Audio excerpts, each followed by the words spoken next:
¿Estás contento de haber ingresado en la política en donde discutís de todo y a todos? Sí, sí, porque ¿sabes lo que sucede? Mirá, las cosas no se cambian tirando piedra desde la tribuna y tampoco gritando desde la tribuna se cambia mucho. Porque, por ejemplo, vos podés ser de Boca, ¿no? Entonces, sí, mirá, es fabuloso, o sea, la hinchada es maravillosa. La verdad que pocas experiencias tan lindo como ver un Boca y River en la cancha de Boca, ponerle lo que vos quieras. Pero ¿sabes qué? Vos ponés la pelota en la mitad de la cancha y con los gritos no movés la pelota. Cuando yo iba, los goles lo hacía Palermo. ¿Me comprendés? Esto es igual. Es decir, si vos querés que algo cambie, vos te tenés que involucrar activamente. ¿Cuál fue? ¿Recordás el momento en que dijiste me meto en política? Sí, claro. O sea, yo estaba muy identificado con la batalla cultural y al inicio de este gobierno vi cómo se ponía en riesgo la posibilidad de la batalla cultural, básicamente porque el señor Leandro Santoro, que en ese momento asesoraba en temas de medios al presidente de la Nación, se paseaba por los distintos medios pidiendo la censura de los liberales, de los libertarios, y en especial de mi caso. Por lo tanto, eso me dejó en claro que iban a ir y se iban a tratar de llevar a la batalla cultural puesta. Y efectivamente, cuando vos mirás la cantidad de liberales que van pasando en los medios, digo, hay menos, ¿eh? O sea, con lo cual, digamos, o sea, hay algún efecto sobre eso. Javier, ¿cuándo empezaste a hacerte liberal? ¿Cuándo empezaste a leer toda esa cantidad de libros que siempre mencionás y que estás a los Venegas Lynch y a toda esa gente que vos reconocés como... Bueno, yo liberal libertario me volví en el 2014. No hace tanto. No, o sea, yo cuando me gradué de economista recibí la formación típica que recibe un economista argentino, porque acá el problema es la educación pública, independientemente de que sea de gestión estatal o de gestión privada. Es decir, son los contenidos que te bajan para lavarte el cerebro y formar esclavos en la religión del Estado. Yo recibí una formación, que tiene que ver con los post-keynesianos, o sea, los que son los keynesianos marxistas, los estructuralistas. ¿Dónde estudiabas? En la Universidad de Belgrano. Entonces, después, mi primer maestría la hice más enfocado en el keynesianismo. Mi segunda maestría, la del Ditela, fue más ecléctica. Y después, liberal libertario, me volví solo. Y ahí empecé con toda la escuela austríaca y demás. Cuando yo venía de publicar un libro que había sido muy exitoso, que se llamaba Política Económica Contrarreloj. Y nada, yo me estaba dedicando a los temas de crecimiento, porque la verdad que me tenía bastante hastiado la forma en la cual los economistas estaban repitiendo viejos errores, en especial durante la crisis subprime. Entonces, dije, bueno, a ver, ¿cómo arrancó esto en serio? Esto arrancó con Adam Smith. Adam Smith, el libro emblemático de Adam Smith, tiene 3. Hay uno muy bueno que no lo conoce tanta gente y que es con el que se hizo conocido en su momento, que era la teoría de los sentimientos morales. Entonces, pero en la investigación sobre la naturaleza y las causas de las riquezas de las naciones, el eje central es el crecimiento económico. Y ahí empecé a dedicarme al crecimiento económico. Y una de las cosas que a mí me generaba mucha frustración era que cuando vos mirás los datos, ¿sí?, vos ves que, por ejemplo, en los últimos 250 años, más o menos, el PBI per cápita se multiplicó bastante más. Si lo tomas desde el 1800 al 2000, se multiplicó por 9,8 veces. En un contexto donde la población se multiplicó por 7. Eso quiere decir que, ponele 10 por 7, 70. Se multiplicó por 70 la productividad, subiéndote fuertemente la población. Eso se llama rendimientos crecientes.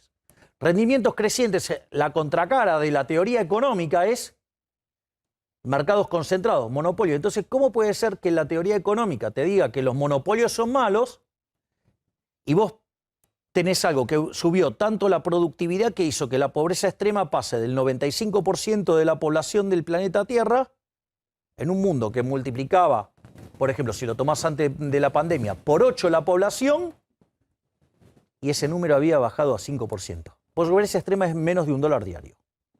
Entonces, algo te tiene que hacer ruido, digo, si un proceso tan... ¿Ya te habías recibido vos ahí o estabas en proceso de recibirte? Ahí ya tenía, digamos, o sea, no solo que ya me había recibido, tenía 2 maestrías. Asesorabas empresas, sí, claro, digo, o sea, ya tenía más de 50 artículos académicos. Estabas convencido de este pensamiento que hoy tenés. Y en ese momento, a mí me hacía mucho ruido eso. Y ahí es cuando leo un artículo de Murray Newton Rothbard, el inventor del anarcocapitalismo, que se llama Monopolio y Competencia, que está también en un libro que a mí me parece maravilloso, es una de las cosas más maravillosas que leí en mi vida junto a la acción humana, que se llama El hombre, la economía y el Estado. Está en el tomo 2. Y la traducción al español la hizo Alberto Venegas Lynch padre, o sea, el padre de nuestro prócer, digamos, liberal. Creador. Claro, digo, no, creador no, digo, porque el liberalismo viene de... No, del movimiento acá en... Claro. Entonces, y es quien hizo la traducción. Y cuando es un artículo de 140 hojas, yo me acuerdo que salí de comer, digamos, cuando trabajaba acá a la vuelta.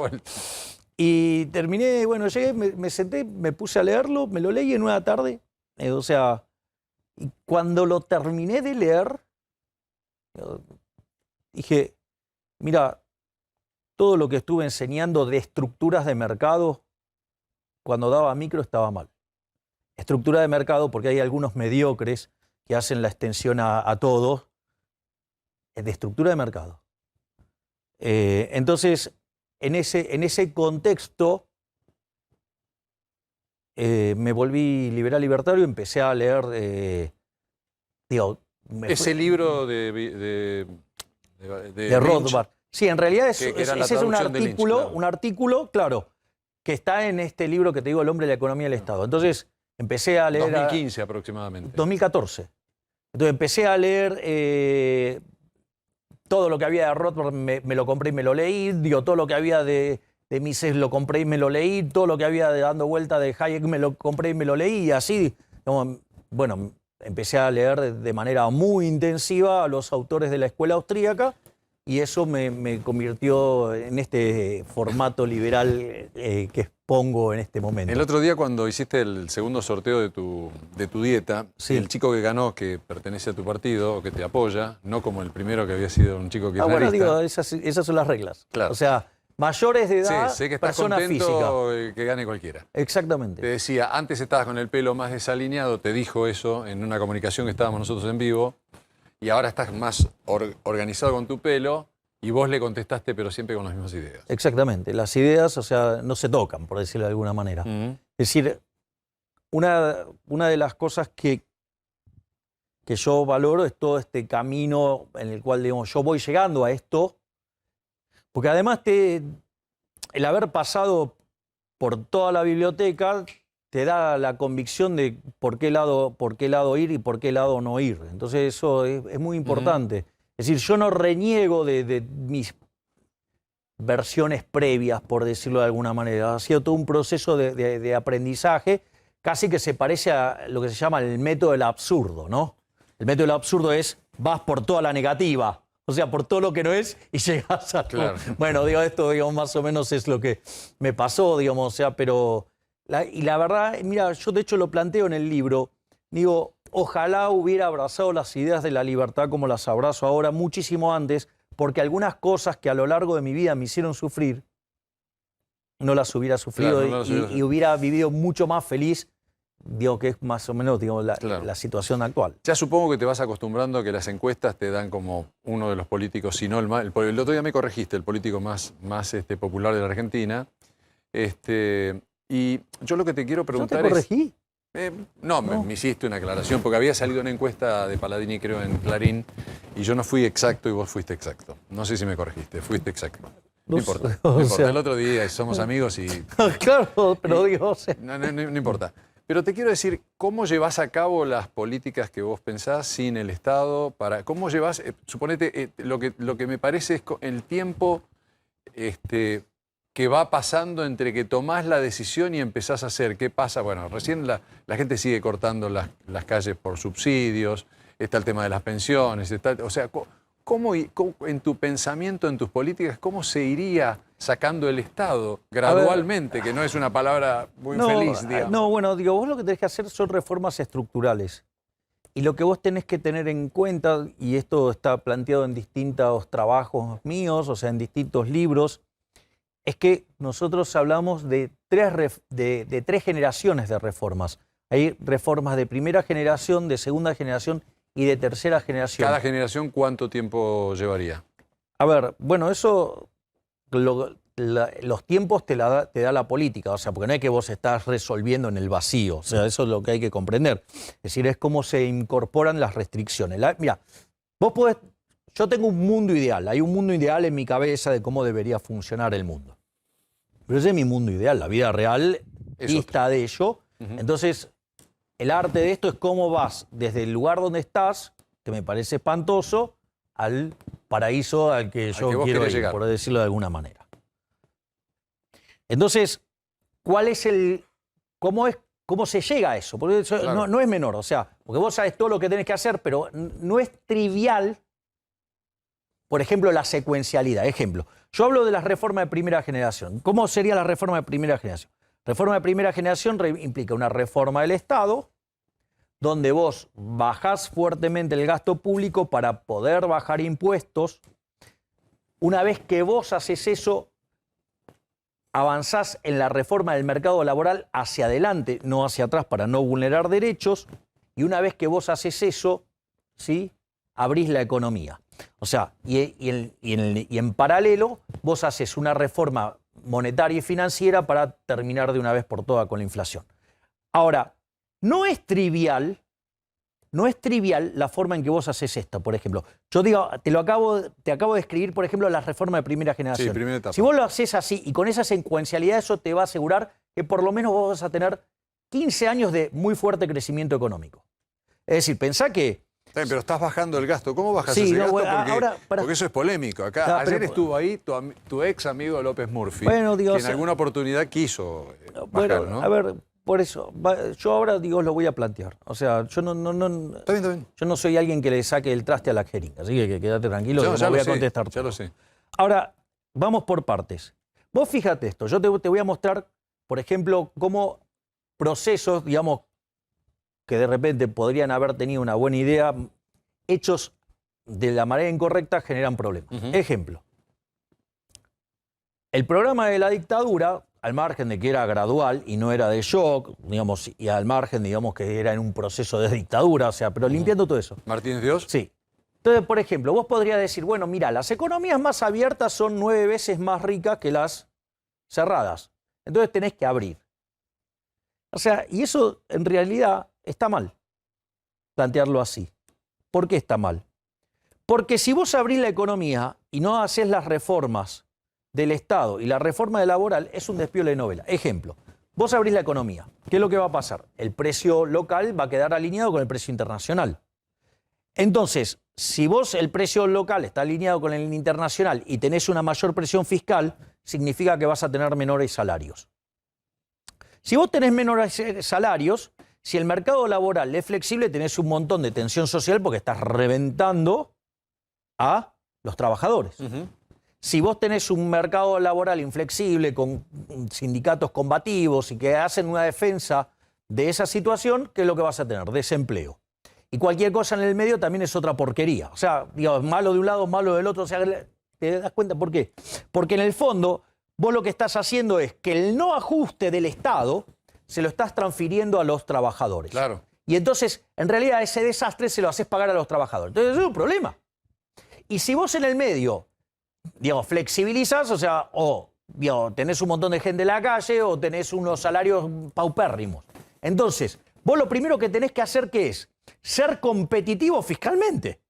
Entonces, por eso necesitas hacer la reforma del Estado. Después podés flexibilizar el mercado laboral porque, digamos, o sea, vos ya entrás en una dinámica de crecimiento. Al entrar en una dinámica de crecimiento, o sea, vos creás puestos de trabajo y avanzar sobre las reformas estructurales del mercado laboral hacia adelante es mucho más fácil que hacia atrás, ¿ok?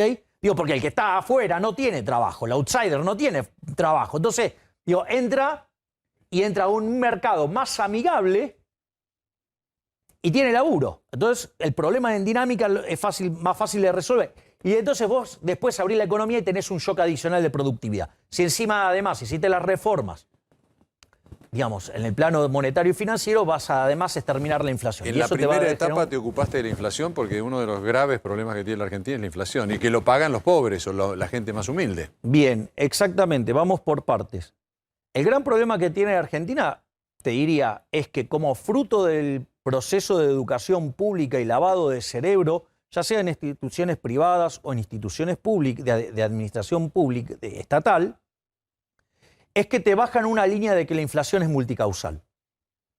El gran truco de la inflación multicausal es la explicación de economistas corruptos en función de políticos chorros. Básicamente es eso, porque entonces el problema de la inflación entonces o es de los empresarios, o es de los sindicalistas, o es de los trabajadores, o es de las manchas solares, o es de culpa de los árabes porque suben el petróleo. Todo eso es porquería, todo eso es mentira. La inflación es siempre y en todo lugar un fenómeno monetario que se genera cuando la oferta de dinero crece por encima de la demanda de dinero, se genera una pérdida de poder adquisitivo del dinero y todos los precios expresados en unidades monetarias suben. Es decir, ahora, ¿cuál es el problema? Es que si vos entendés que funciona así, ¿cuál es el problema? El problema es que ahora la culpa no es ni de los consumidores, no es de los formadores de precios, que eso es otra burrada. No es de los empresarios, no es de los trabajadores, no es de los sindicalistas, no es de los petroleros, ni es de las manchas solares, por decirlo de alguna manera. ¿Es culpa de quién? De los políticos. Fíjate, digamos, la perversión del propio Alberto Fernández. Cuando él estaba como opositor de Cristina Fernández de Kirchner, cuando ponen los controles de precios, ¿sí? y mandaban a los chicos de la cámpora a controlar, ¿qué era lo que le decía a la presidente Cristina Fernández de Kirchner? Que mandara a los chicos de la cámpora al lugar, que Moreno se dejara de joder y que los chicos de la cámpora fueran al Banco Central y que le preguntaran a Marcó del Pont qué estaba haciendo con la cantidad de dinero. O sea, entendía la naturaleza monetaria de la inflación. Hay un segmento que está en un canal de noticias, ¿sí? Parece Milton Friedman. Y hoy, ahora, o sea, es multicausal, la culpa es de todo menos de él. No, maestro, no. O sea, es tuya porque emitís a mansalva. Escúchame, si no hubiera existido el ejemplo de Trump, que era un outsider, que nadie le tenía Bolsonaro, mucha fe, casi, digamos. Pues sigo con Bolsonaro, no te hubieran prestado tanta atención. ¿Vos cómo ves esos dos fenómenos y cómo los comparás con respecto a tu crecimiento en la Argentina? Yo creo que cada fenómeno tiene sus características propias del lugar. Ahora, lo que yo sí veo es que hay una deformación de los mensajes de dichos líderes respecto de lo que ellos dicen, de lo que ellos aplican y lo que se comenta que hicieron o dicen. Eso es, por ejemplo, yo te digo, si yo te pregunto o le pregunto a cualquiera, ¿cuál es la posición de Trump respecto al comercio? Y acá todos te van a decir, no, es proteccionista. Eso es falso. Eso es falso.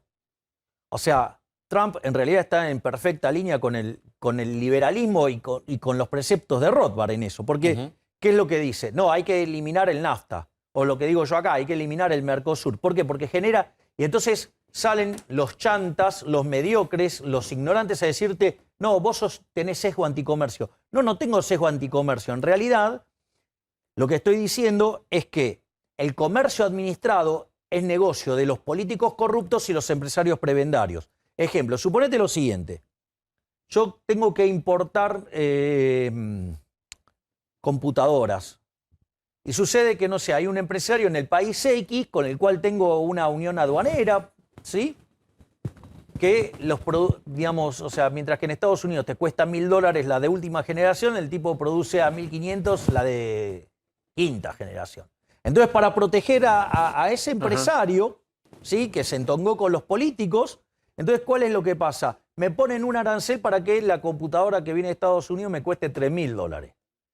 Entonces, ¿qué es lo que pasa? Eso es profundamente dañino porque vos por algo que tendrías que pagar 1.000 vas a estar pagando 3.000. O sea que estás perdiendo $2.000 en el medio. Tu bienestar se está destruyendo.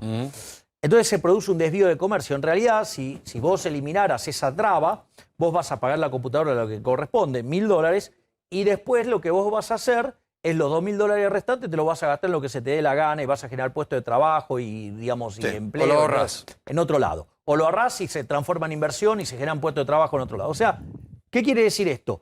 Que un verdadero liberal, y es más, o sea, un anarcocapitalista como Rothbard decía, mire, esos acuerdos, que son acuerdos entre gobierno, o sea, yo para comercializar con vos, no necesito que esté el gobierno en el medio. Nos ponemos de acuerdo entre nosotros hoy y se acabó. ¿Me comprende lo que te digo?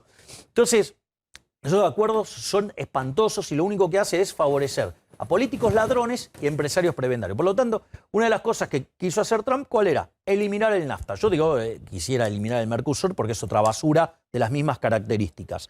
Es más, fíjate lo que pasó con el tema de China. O sea, el mundo tuvo el despiole de la crisis subprime como consecuencia de la política monetaria china. Es decir, China quiere jugar como país grande, pero no admite, o sea, quiere ser reconocido como país en el comercio internacional, pero no admite, digamos, ajustar su política acorde al país que es, a ser un país grande. Entonces, todos sus desequilibrios, vía su política cambiaria, se las exporta al resto del mundo, generando, digamos, un despiole como fue la crisis subprime. ¿Por qué? Porque Estados Unidos tenía una política monetaria muy laxa y no lo percibía. ¿Por qué? Y porque del otro lado estaban los chinos con el tipo de cambio fijo. De hecho, cuando se dan las reuniones, a partir de las reuniones del G20, ¿sí? ¿Qué es lo que pasa? Digo, con el despiole del desequilibrio global y la subprime, le dice, negro, vos tenés que flexibilizar la política cambiaria. ¿Qué hizo? Flexibilizó, el mundo empezó a mejorar, enseguida no la modificó más.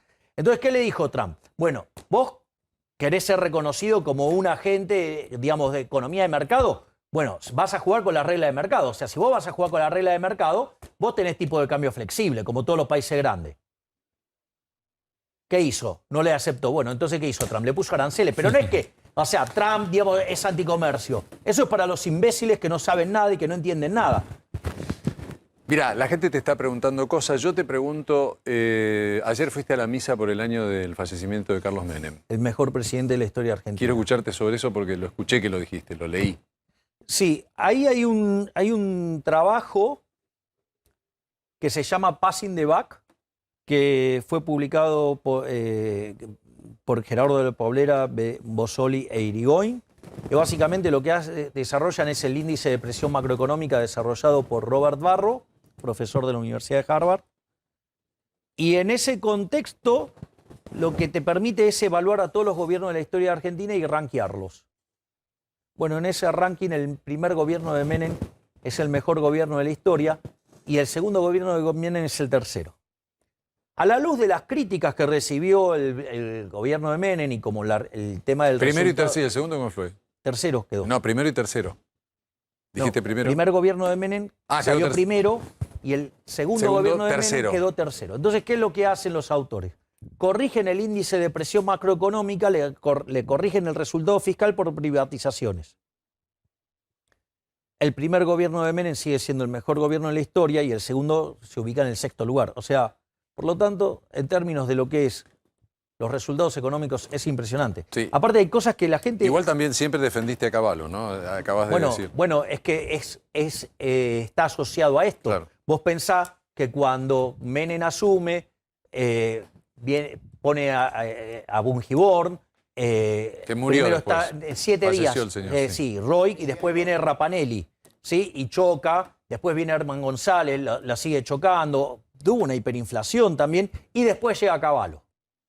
Y, a ver, no iba perfilando para el mejor gobierno de la historia, pero cuando llega Cavallo, revierte todo eso y genera, digamos, o sea, 10 años de crecimiento y fuerte estabilidad económica. Por lo tanto, eso está asociado también a la labor de Cavallo. Por eso el Cavallo del primer gobierno de Menem es el mejor ministro de Economía de la historia. Te tiro preguntas cortitas de la gente, después Carlos seguramente va a querer, y el doctor Sichero tiene algo para decir también. Dice, ¿cómo ganás dinero? Te pregunta una persona. Dando conferencias. El otro día en Punta del... Tenés la renga, te quiere quitar la música esa, ¿no? Pero ya pagaron los derechos ustedes, Que ¿no? lo hagan, nosotros pagamos siempre los derechos. O sea, si quieren hacer eso, se van a terminar autoperjudicando porque nosotros pagamos los derechos. Es más, cuando vos montás un espectáculo, por decirlo de alguna manera, y contratás el sonido... Ya está pagando Sadaic. Exactamente. Sí, totalmente. Escúchame, te preguntan, ley de regulación de alquileres para las clases Eliminar. medias. La ley de alquileres lo único que hace es... A ver, cuando el gobierno anterior mandó... Cortitas porque son muchas, ¿eh? Cuando mandó la ley de alquileres, yo avisé que iba a terminar habiendo contracción de propiedades en la oferta, que iba a haber degradación de la calidad de las mismas, Sí. que los precios iban a ser más altos y que eso iba a castigar a quienes, a los más vulnerables. ¿Y qué terminó pasando? Todo eso. Lipovetsky, andá y explicale a la gente todo el daño que le has causado con la estupidez que mandaste vos. Unas cuantas, ¿qué opinas sobre los piquetes? Los piquetes, o sea, son un contrasentido. Es decir, en general, digamos, se están quejando para conseguir mayores porciones del gasto público. Ahora, el gasto público hay que financiarlo. Se financia con los impuestos. Y casualmente se financia con los impuestos que pagan aquellos que son vulnerados en su derecho de transitar. Por lo tanto, es una contradicción, porque si lo hicieran de una manera tan eficiente que nadie pudiera acceder a su trabajo, automáticamente se caería toda la recaudación y no se podría financiar ni siquiera lo que tienen. O sea, es un tiro en los pies, es una contradicción en su término. O sea, tendrían que dejarse de hinchar las pelotas. Yo ahí te agrego una cosa, el subsidio, que muchas veces el subsidio va a parar a manos que no lo necesitan, que es un currito, pero otras veces el subsidio va a parar a manos de gente que sí lo necesita. ¿Cómo harías con el tema de ese tiempo para implementar algo justo con ese tema? ¿A qué llamás el Subsidio es un apoyo, una ayuda. Vos decís, por ejemplo, los planes sociales. Sí, por ejemplo. Bueno, fíjate que yo te conté de las reformas de primera generación y nunca toqué los planes sociales. Sí. O sea, nosotros no tocamos. Los dejarías. Claro. Macri los aumentó. Bueno, ok. Stanley, digamos, ¿no? Sí, Carolina Stanley, sí. A ver, vamos por partes. Primer punto, las personas que reciben los programas sociales son víctimas de la política. Por lo tanto, digamos, el ajuste tiene que caer en la política, no en las víctimas de la política.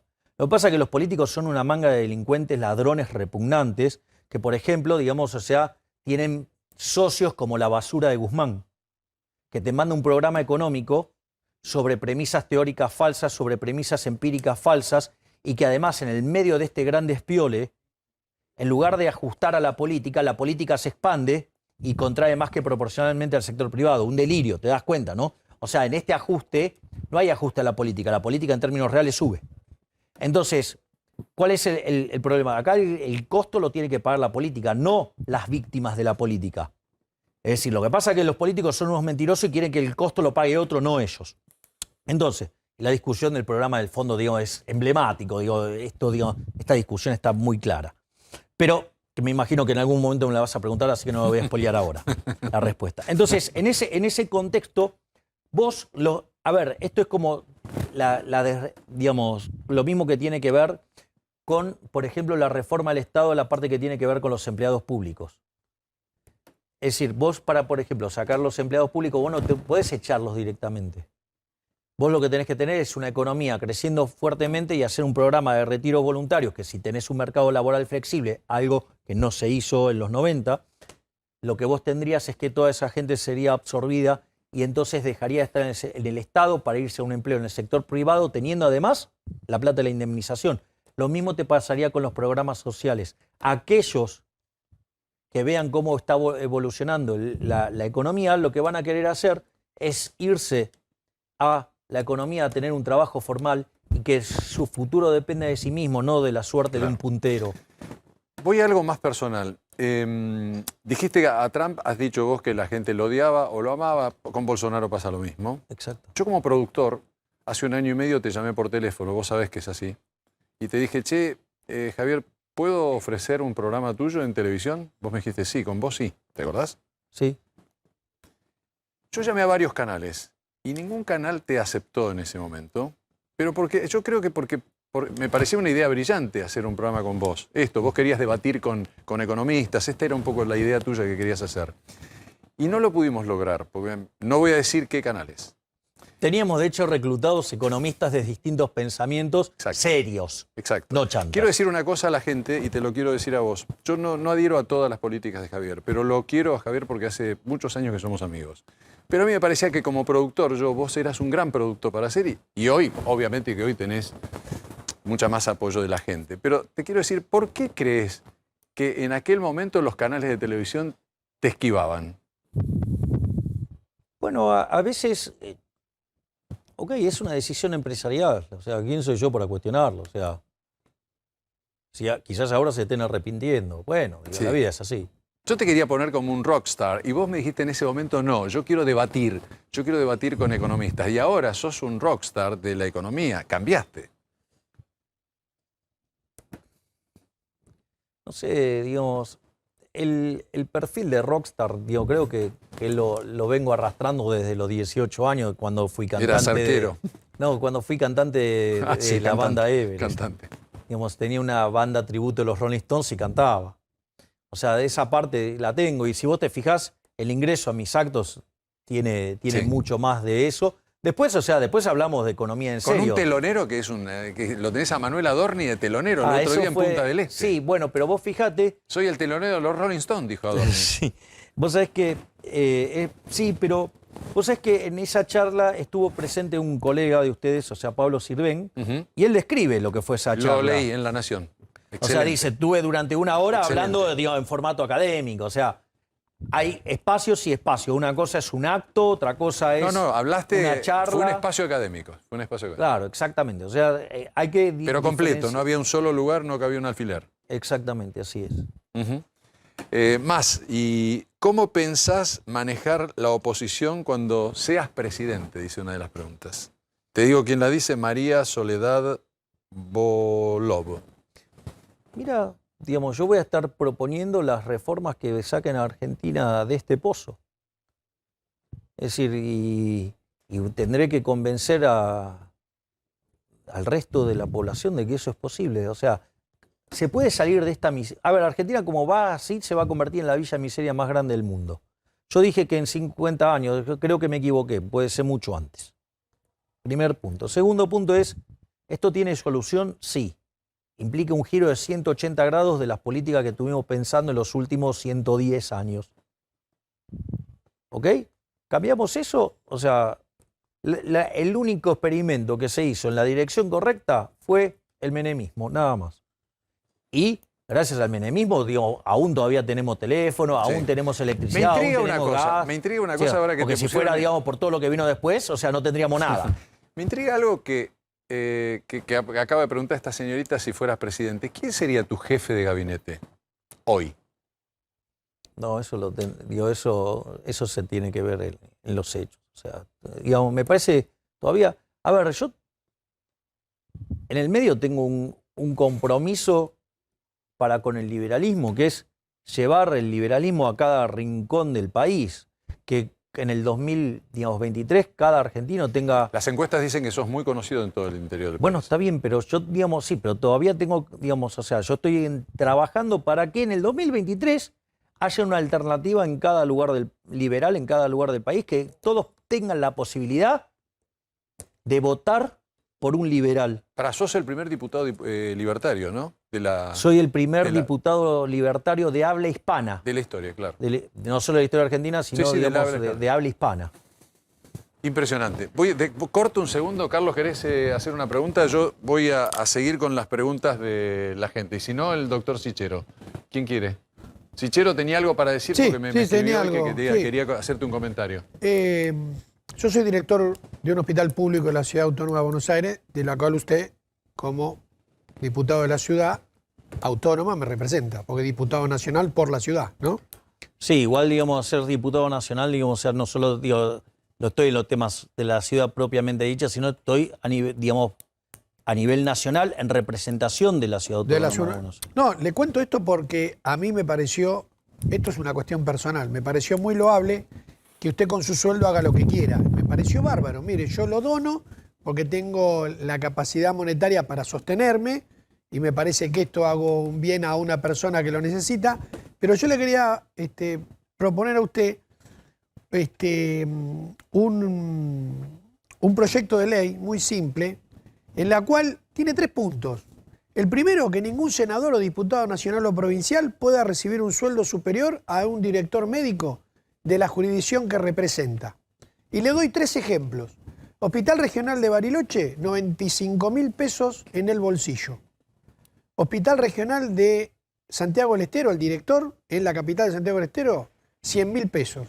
Y yo en la Ciudad Autónoma de Buenos Aires, 200.000 pesos. Como la mayoría de los diputados, nacionales o provinciales, cobran más que nosotros los médicos, sería muy bueno en algún momento equilibrar para arriba y no equilibrar para abajo. Podría ser que si el país está tan mal, donde todos tenemos que hacer un sacrificio, nosotros hace años que lo venimos haciendo. Bueno, nosotros lo seguimos haciendo, pero me parece que alguna vez la política tendría que decir, si hay miles de personas que hacen un esfuerzo extraordinario, en la pandemia pusieron el pecho, el alma y la vida. Entonces, decir, ningún diputado o senador puede cobrar menos que un director médico en el hospital. Pueden pasar 2 cosas. O que nos aumenten el sueldo a todos, y entonces van a aumentar el sueldo a todos los médicos, que va a ser medio imposible. Pero la otra que dirían, bueno, ¿por qué no nos bajamos el ingreso a lo que de una persona que trabaja todos los días en la salud pública y una reivindicación podría ser por ahí? Y el segundo, ¿sabe qué? El segundo artículo de la ley, que ningún diputado nacional o senador puede tener más de 3 asesores y que el resto de los asesores lo hagan por peritos oficiales o le pidan ayuda a las universidades cuando tienen un tema del cual uno no conoce, porque uno no conoce los temas. Hay tantas universidades estatales con excelentísimos docentes y profesores que podría llegar a ser y decir, más de 3 asesores yo no necesito. ¿Sabe por qué se lo digo? ¿Cuál sería la pregunta, Fernando? La pregunta es, ¿se puede hacer esto? A ver, pero, ¿se puede decir? Pero vamos por partes porque hay varias cuestiones. El primero es, yo no dono mi dieta. Yo se la devuelvo a los generadores originales. O sea, es una cuestión, la gente. Claro, es una cuestión conceptual que creo que vale la pena aclarar. Es decir, yo filosóficamente, ¿sí?, en mi mundo ideal, yo soy anarcocapitalista. En mi mundo ideal. En ese contexto, o sea, yo creo en el autogobierno, yo creo en el orden espontáneo, creo en el individuo, o sea, hay todo un sistema, digamos, de cosas a las que adhiero, por lo cual considero que el Estado es una organización violenta, es una organización criminal, es una organización que vive del robo porque se financia con una fuente coactiva de ingreso que se llaman impuestos y que se pagan por la fuerza, porque por algo se llaman impuestos, digamos, o sea, si no pagás vas preso. Digo, recordá esto, Al Capone era supuestamente un traficante, era un asesino, pero fue preso por Impuestos. no pagar los impuestos. O sea, con la de ellos no se jode, quiere decir. Bajo ese concepto, para mí, digamos, donde los impuestos son un robo, para mí, en mi concepción, en mi entendimiento, en mi forma de ver las cosas, o sea, ese dinero fue robado, es un dinero mal habido. Que después, por el entramado legal, digamos, ese dinero me lo dan, a mí me parece que se lo robé, no, yo no se lo robé, pero el sistema se lo robó a la gente. Por eso lo devolvés. Entonces, se lo devuelvo a la gente. Ahora, el mecanismo es cómo hago para devolvérselo. Si yo lo dono y digo, se lo dono a X, puede pasar lo que pasó con los chantas de Podemos en España. ¿Se los donaban a qué? A lo propio y la plata, digamos, entonces era... Mira, justo acá una persona... Sonaba muy lindo, pero no donaba nada. En realidad se lo estaba dando a sí mismo. Podrías donarlo, digamos, honestamente, pero ¿cuál es el criterio para elegir eso? Es muy arbitrario. Entonces, el punto central es cómo hago para devolvérselo a la gente, digamos, que no sea discrecional. Para que no sea discrecional, ¿qué es lo antidiscrecional? Lo aleatorio.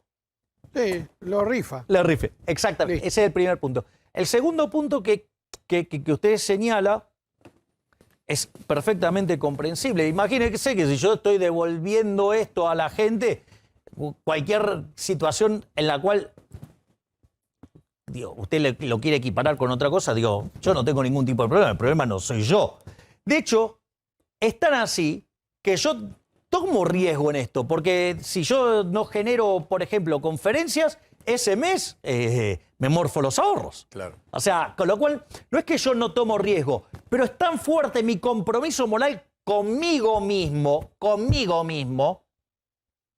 que esa fue mi promesa de campaña y la estoy cumpliendo. Porque es un problema conmigo mismo. O sea, yo necesito, digamos, mi paz, vivir en paz conmigo mismo. Entonces, en ese contexto, yo puedo terminar perdiendo par de plata un mes. O sea, reventar ahorros puede pasar. Pero Milei, ¿usted está de acuerdo en que el piso o el techo puede ser comparable con alguien? Pero, doctor, lo que le estoy diciendo es lo siguiente. Imagínese que yo, digamos, o sea, considero que ese dinero es mal habido. O sea, por ejemplo, en Suiza los diputados no cobran. Son ad honorem.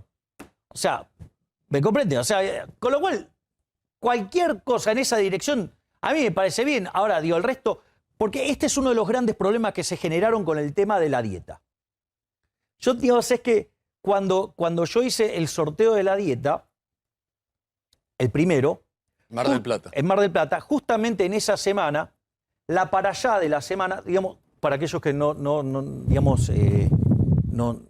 profesen la religión judía, ¿sí? Toda la semana se discute una porción de la Torá.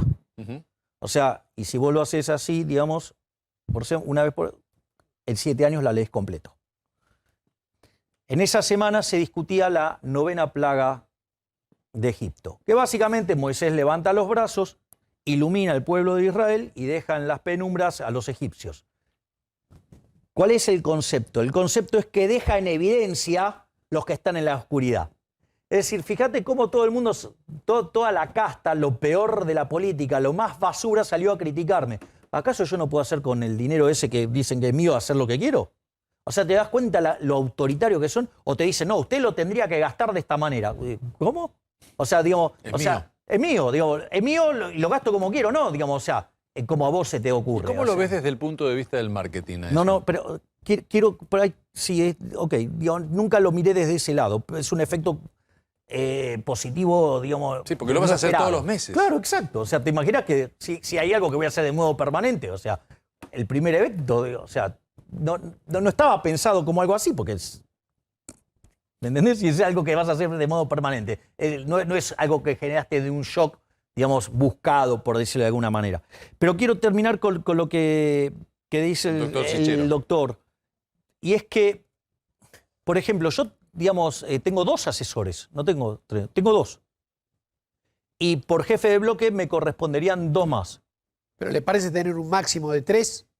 Pero son 2. Está bien, pero para todos. Yo le pregunto, digamos, porque la Cámara, usted tampoco puede ser un outsider permanente y tirar todo. El sistema funciona, la ley funciona. Bueno, le cuento una de las cosas que hago yo. Yo todavía no terminé de nombrar mis asesores. Porque hay gente muy valiosa en la Cámara. O sea, hay gente que va y lleva a su gente. Y después pasa a planta permanente. ¿Y a vos te sirvió alguna de esas personas? Lo que estoy haciendo es, si por ejemplo encontré personas muy valiosas que trabajan dentro del Congreso. Entonces, esa partida ya está asignada. El hombre o la mujer, digo, tiene ganas de trabajar. Entonces, los tomaste. Claro, o sea, los tomaste para vos. Sí, pero a costo cero. Pero no los paga. Porque los paga el conjunto. Claro, porque eso ya está dentro de la planta permanente. Claro. Entonces, no por incorporás. Eso, claro, por eso lo que, digamos, todavía no terminé de armar el equipo, porque en función de las personas que podamos sumar a nuestro equipo sin generar un costo adicional, recién ahí, digamos, iríamos por algún asesor. De hecho, uno de mis asesores es ad honorem también.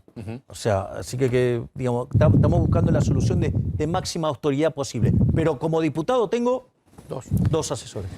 Bueno, que todavía no los nombré. Volvemos a los bueno, acá ya lo respondiste, que era lo que yo te decía recién, que es ¿por qué no donás el sueldo a una institución o a un hospital? Porque es absolutamente arbitrario. Es decir, ¿quién es el que tiene el dedo que dice lo que está bien o lo que está mal?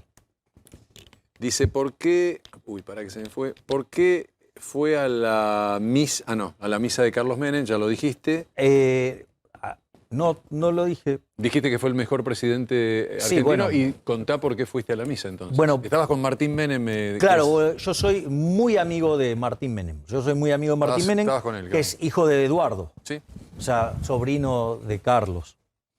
Y abogado creo que es, ¿no? Sí, y empresario, exitoso, a pesar de la Argentina.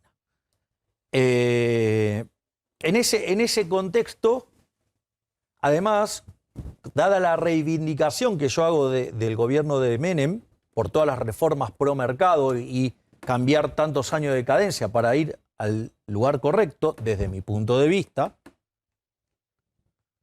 Hay un gran afecto hacia mi persona por toda esa reivindicación. Consecuentemente me invitaron y y por eso fui. Y fuiste. Perfecto. ¿Por qué cree que el público más joven lo elige? Ahí hay varias cuestiones. Lo dice, porque pueden pensar que lo inventamos nosotros, Carodico. A ver, Instagram Carodico. Hay una cuestión muy importante por la cual yo creo que originalmente esto arrancó con los jóvenes. Básicamente, por un lado es porque los jóvenes suelen ser rebeldes al statu quo. El statu quo hoy recita izquierda. Entonces la rebelión natural es liberal. Ese es el primer punto. El segundo punto es, los jóvenes llevan menos tiempo expuestos al lavado de cerebro de la educación pública. Consecuentemente, son más permeables a escuchar otras versiones. No solo eso, sino que además ha jugado un rol fundamental las redes sociales. Claro. Antes tu profesor te decía algo y Dios, tenía que buscar un libro, ahora claro, te metes en segundo, y Google. Entonces ahí vas y empezás a constatar. Ahora, Javier, y disculpame un minuto, porque Sí. yo soy egresado de la Universidad de Buenos Aires. Y lo que vos estás diciendo de manera totalitaria, absolutamente totalitaria, no a todos les lavan la cabeza, hay otros que no nos la dejamos lavar. Y me parece que es muy injuriante por una institución que ha tenido 4 premios Nobel. Uno lo podés discutir, los otros 3 son de ciencia. Entonces, la verdad que no hago pregunta porque tendría que hacerte 25 millones de preguntas sobre lo que vos dijiste y no tenemos tiempo. Claro. Vos, por ejemplo, hablaste de las privatizaciones de Menem y en cierta forma te doy la razón, pero fue cuna de corrupción, fue cuna de que nunca se instauraron lo que en una sociedad liberal democrática deben ser los entes reguladores, siempre amigos del poder de turno. Entonces, la verdad que a veces me parece que tu discurso tan violento, en ciertos momentos, ahora estás mucho más tranquilo, lo reconozco, mucho más tranquilo, pero ese discurso violento, no sé si macartista en algunos momentos, no le hace bien a la sociedad, no le hace bien a la pluralidad del pensamiento. Yo te preguntaría, ¿vos sos liberal o sos anarcoliberal? Porque no entiendo. O sos neoliberal. El anarquismo y el liberalismo es como cuando el otro día me puteaban a mí porque dije que era liberal peronista. A ver, vamos por... pero no, o sea, contestar. A ver, yo voy a contestar. Mira, hay un pensador liberal, amigo mío además, Axel Kaiser, chileno, y una de las cosas que hizo, digo, porque él hizo su doctorado en filosofía, es abogado de formación de base, pero después es profesor en la Universidad de Stanford. ¿Sabes lo que hizo? Fue a la Facultad de Filosofía en Argentina y tomó todos los libros de la carrera y los puso todos juntos en el piso y le sacó una foto. Y eso lo hizo después para las universidades normales, por decirlo de alguna manera. ¿Sabes cuál era la característica de lo que estudiaban en Argentina? Estaba todo rojo. Es decir, digamos, si Carlos pudo escapar del proceso de adoctrinamiento, lo festejo. No, pero para, Carlos, ¿me puedes dejar? Habrá muchas. Pará, Carlos, que termine. No, bueno, Carlos, me estás interrumpiendo todo el tiempo. Yo te lo respeto, pero también no me gusta que me tomen de tonto. No, pero Carlos, Carlos, que termine con la idea. ¿Cómo y no? ¿Cómo no? No nos peleemos. Sí, a ver, Carlos, o sea, no, a ver, yo no me peleo. Yo estoy contestando absolutamente tranquilo, pese a las 2 agresiones de Carlos. Claro. Vos no hiciste ninguna. No. Por eso, pese a la agresión de Carlos de tratarme de totalitario, pese a la agresión de Carlos de interrumpirme cuando estoy... No te quepa, nunca lo puse en duda. Ya lo sé y somos amigos, pero no lo puse en duda ni lo voy a poner. Está bien. Pero por eso, con argumentos, tratemos bien a los invitados. por eso lo que digo es, me agredió 2 veces, una diciéndome totalitario, otra interrumpiendo mientras que hablaba. Es decir, porque viste después, o sea, si yo reaccionara a estas agresiones, después me tildan de violento a mí cuando estoy siendo yo agredido en este momento. Por lo tanto, o sea, lamentablemente, o sea, tengo que estar soportando este tipo de agresiones y encima estoy contestando, estoy dando los fundamentos. Después hay distintos trabajos que se fueron haciendo para ir chequeando este tipo de adoctrinamientos y claramente esto está impregnado en toda la educación pública y lo dije muy claro, independientemente que sea de gestión estatal o de gestión privada, el problema es la educación pública. Respecto al tema de las privatizaciones, hay varias cuestiones. Uno tiene que, o sea, yo, por ejemplo, cuando nosotros con un conjunto de investigadores que fuimos, cuyo director del programa era William James Baumol, digamos, 2 veces candidato a Premio Nobel de Economía, y Víctor Becker, nosotros hicimos un tema, chequeamos la disputabilidad del mercado telefónico. La disputabilidad de un mercado significa que vos podrías conseguir un resultado óptimo de Pareto, o sea, como si tuvieras un mercado competitivo con una sola empresa. Ese es el eje central de la teoría de los mercados disputables. Entonces nosotros hicimos todas las pruebas empíricas y demostramos que el mercado telefónico era disputable.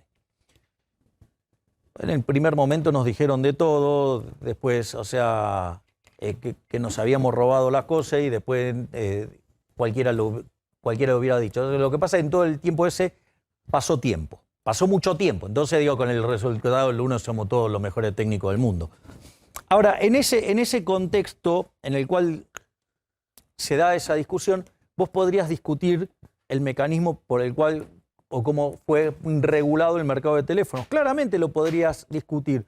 Ahora yo también, si me pongo en los zapatos del policymaker, en esa época no era tan extendido pensar en términos de mercados disputables. O sea, me comprendes que muchas de las críticas son anacrónicas.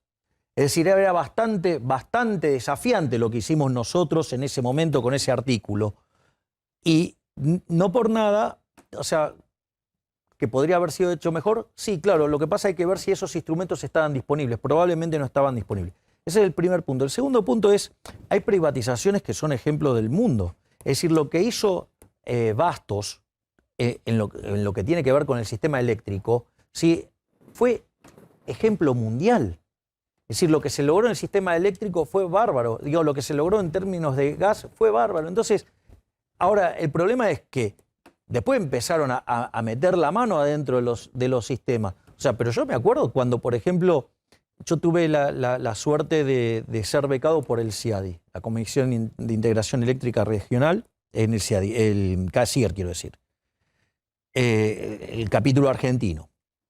Y por ejemplo, digo, cuando vos veías lo que hacía, por ejemplo, el ENRE era digo, la calidad del trabajo del ENRE era fabulosa. O sea, y en ese momento los sistemas que regulaban eran bárbaros. Y después, o sea, eso no carga tampoco, digamos, sobre un liberal libertario, la característica mía, porque directamente debería ser libre y no debería meterse el Estado en el medio. Por lo tanto, no sería ni siquiera necesario la regulación, porque las propias fuerzas de los individuos harían que esas cosas no deseadas no ocurran. Y entonces contesto la última pregunta. Claramente, yo creo en el orden espontáneo, ¿sí? Y yo soy anarcocapitalista, es decir, lo que vendría a ser un anarquista, pero de mercado. Pero eso es filosóficamente. Después, en la vida real, como veo esta atrocidad de Estado enorme, gigante, opresor, que nos arruina la vida, bueno, la verdad es que si yo soy anarcocapitalista, minarquista o liberal clásico, casi que a la gente no le importa, porque en el fondo es tan grande el problema que tenemos porque ¿cómo vendría a ser? Los menos liberales son los liberales clásicos. Después están los liberales minarquistas, o sea, solo seguridad y justicia, y la forma más límite de esto es el anarcocapitalismo, es decir, eliminar el Estado de todo el medio. O sea, digamos, y una sociedad libre, o sea, una sociedad sin un aparato represivo. Pero eso también tiene que ver con una cuestión tecnológica. Todo el Estado, salud. Todo, vos podés eliminar todo. Seguridad. En el corto plazo, seguridad es más complejo. Pero igual, es tan grande de dónde arrancás el tamaño del Estado, que es una pregunta inmaterial hoy. Es decir, discutir mi ideal. Mira, hay un libro maravilloso que se llama Análisis General Competitivo, de Arrow y Hahn. Arrow había sido el premio Nobel más joven de la historia. Lo había ganado a los 51 años, en el año 71, junto a John Hicks.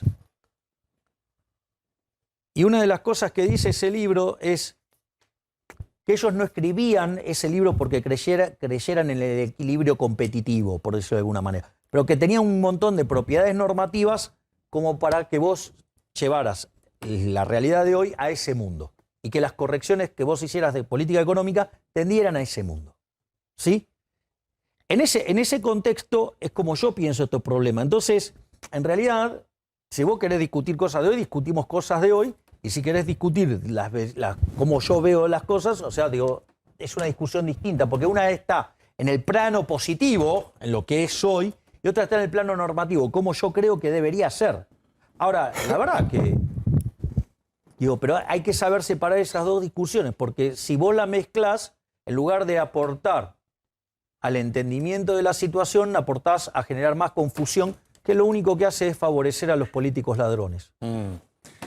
Cuando llegó Trump a la presidencia lo apoyó, se metió dentro de la estructura del republicano, ¿no? Sí, sí, eso es un tema muy interesante lo que estás planteando, Macu, porque... Digo, ¿por dónde llegarías vos? ¿Por dónde llegarías vos? A ver, el punto es este. Por eso, vos fíjate que cuando nosotros iniciamos todo este proceso, outsiders sin estructura. Por eso primero decían que no íbamos a poder pasar las PASO. Después nos dijeron que íbamos a perder contra el voto en blanco. Después nos dijeron que íbamos a perder contra la izquierda por goleada. Y después dijeron que era un milagro si llegábamos a orillar los 9 puntos. 17 tuviste. Y si tuvieras que meterte en una estructura de algún partido para avanzar como hizo Trump, ¿dónde estarías? No, yo creo que la Argentina se debe un reordenamiento de la política, pero esto es una apreciación mía y puedo estar equivocado, y de vuelta bajo la premisa de que yo además estoy aprendiendo y quizás mi visión... no sea equivocada. Sí, digamos, o sea, lo planteo así abiertamente, o sea, no es que digo, como cuando hablo de economía, que digo, es lo mío y entiendo de cómo funciona, o sea, y he revisado toda la biblioteca. Acá vas aprendiendo. Trato de ser lo más prudente posible, además dadas las responsabilidades que tengo. Entonces, yo lo que creo es lo siguiente. Vos, esto de armar alianzas electorales pueden ser muy exitosas en lo electoral, pero después son un desastre gobernando. Voy a los distintos ejemplos históricos. La alianza que es lo que intentó hacer, ganarle al peronismo. Lo hizo, le ganó al peronismo. Gobernando fue un desastre. Punto 1. Cambiemos. Una alianza electoral, armaron un frente, ¿sí?, para ganarle al kirchnerismo. Fue exitoso porque le ganó, pero el gobierno fue un desastre. A partir de ahí surgió la idea de que esta situación solamente puede ser gobernado por el peronismo. Entonces, ¿qué hizo el peronismo? Se unió, que además tienen esa virtud del verticalismo que al momento de llevar las cosas para un lado, para bien, llámese la década de los 90, o para mal, llámese el kirchnerismo, tienen la virtud de van, o sea, no, van. O sea, vos le podés decir cualquier cosa, menos amargo. En ese contexto,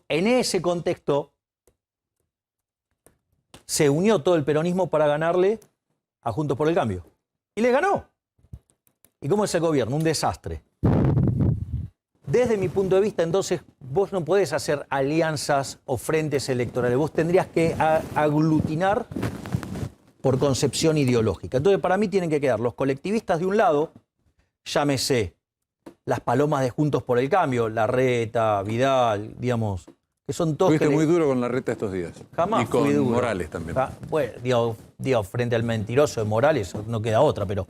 O sea, y frente a la palomita tibia, Larreta, digamos, la verdad. Entonces, de ese lado quedarían, ¿me entendés? O sea, Larreta, Vidal. La Unión Cívica Radical, que es la Internacional Socialista. Ahí también quedaría la Coalición Cívica, que es más de izquierda que los radicales. Y es más, no son muy distintos de los kirchneristas. Digo, hay, por ejemplo, en esta casa un video de Larreta hablando con Fantino. diciendo que los impuestos crean valor, que crean riqueza, o sea, una cosa verdaderamente disparatada, o sea, recitando keynesianismo. Y Ale Fantino le dice, pero eso es lo mismo que dice Kicillof, vos sos keynesiano. Y Larreta se lo admite. Tenemos que ir al corte. Esa es la parte colectivista. Sí. Del otro lado, ¿qué quedaría? El espectro liberal, desde los liberales clásicos hasta los liberales libertarios. Ahí mismo quedarían ¿quiénes? El peronismo republicano, el peronismo federal, el menemismo y los halcones. Y eso sería aquellos que defienden la libertad individual.